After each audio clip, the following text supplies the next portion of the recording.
नमो अरहंताणं नमो अरहंताणं नमो अरहंताणं।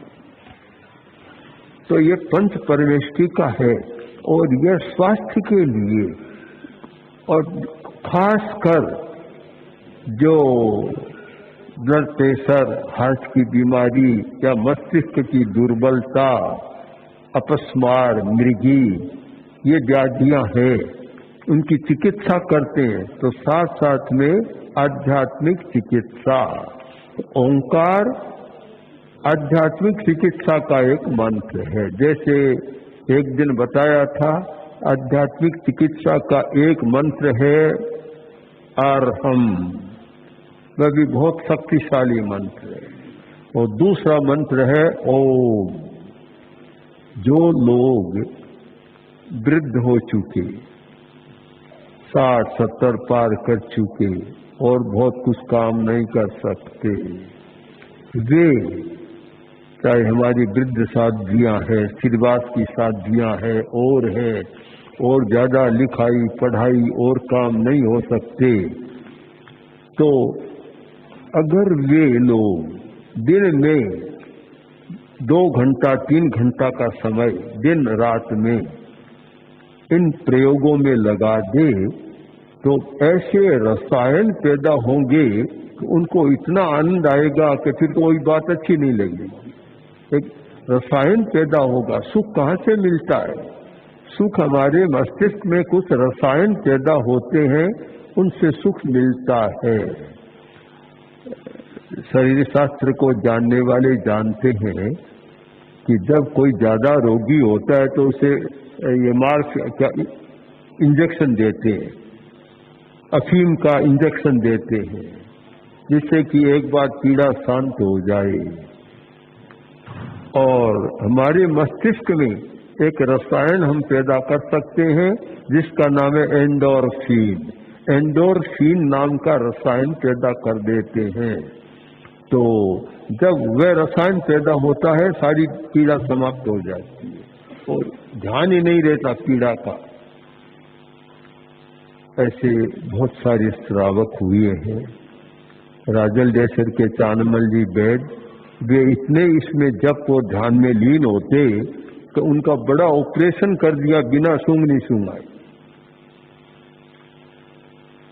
मैंने और संतों को भी देखा है।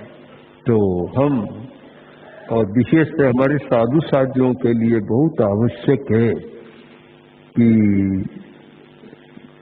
चिकित्सा कराएं। गुरुदेव बहुत बार कहते हैं कि मैं दवा लेने की मना नहीं कर रहा हूं, तो मैं भी नहीं कर रहा हूं। दवा लेनी पड़ती है, सब कुछ कराना पड़ता है, किंतु उसके साथ साथ दोनों रखें कि औषधीय चिकित्सा तो साथ में आध्यात्मिक चिकित्सा, और आध्यात्मिक चिकित्सा के लिए इनका प्रयोग करें।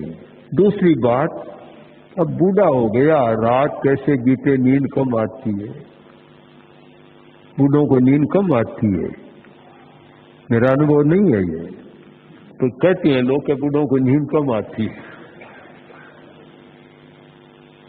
और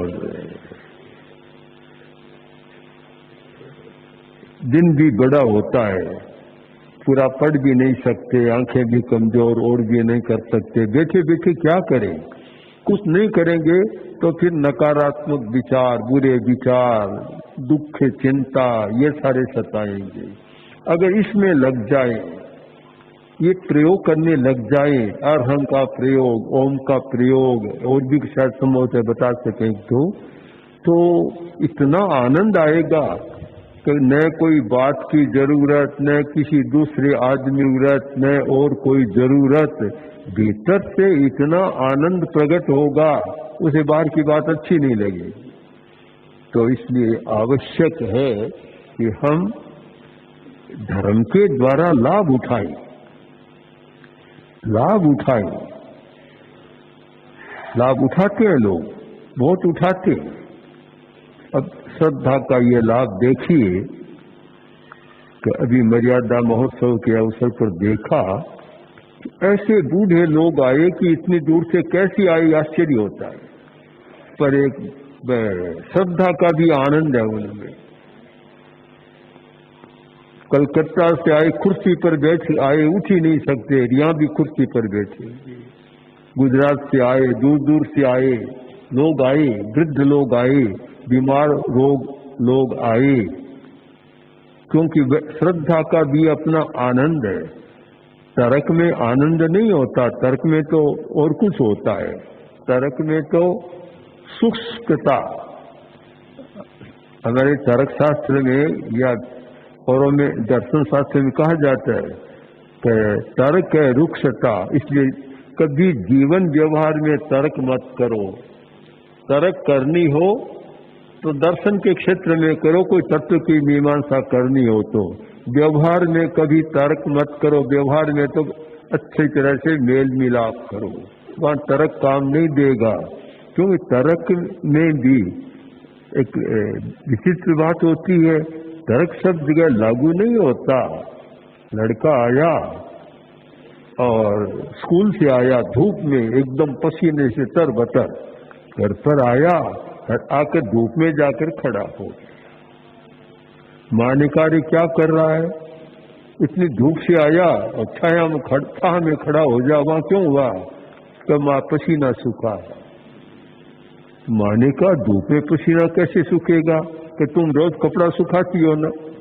तर्क तो अच्छा है, बिल्कुल तर्क तो बराबर लागू होता है, पर धूप में कपड़ा तो सूख सकता है पर शरीर का पसीना नहीं सूख सकता।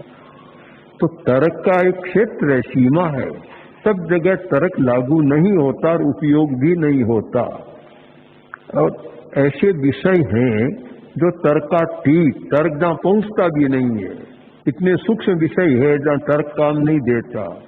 तो हम तर्कातीत होकर और व्यवहार को तो मृदु बनाए, मधुर बनाए और प्रयोग के द्वारा अपने भीतर से आनंद पैदा करें। हमने प्रेक्षा ज्ञान के संदर्भ में हजारों बार कहा होगा, इतने वर्षों में पता नहीं कितनी बार कहा कि भीतर देखो, भीतर देखो, भीतर देखो।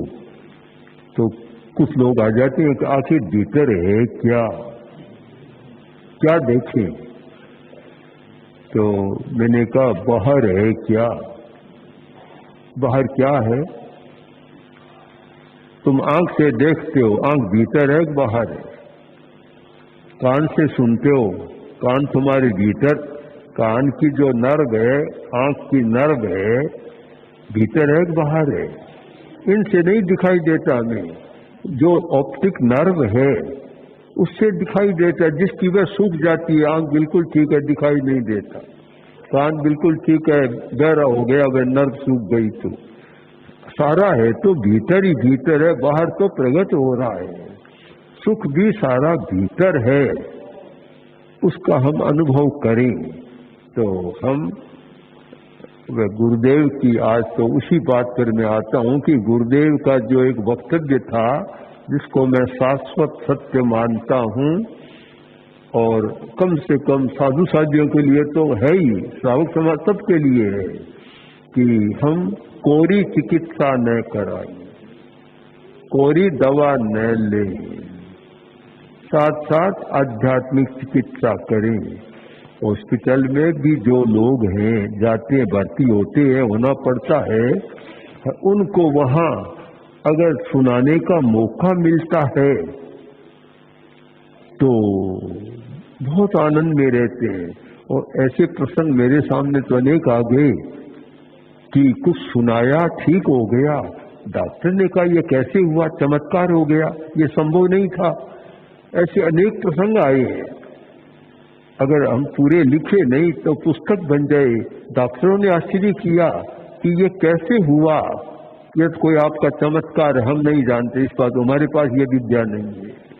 तो इसलिए ये एक धर्म से हम लाभ उठाए, हर व्यक्ति, श्रावक श्राविका, साधु साध्वी के मन में रहे कि कोरे हम बाहर पर निर्भर न रहे, हमारे भीतर बहुत सुख है, आनंद है, उसको भी हम प्रकट कर सके और प्रकट करने की विधि को जान लें।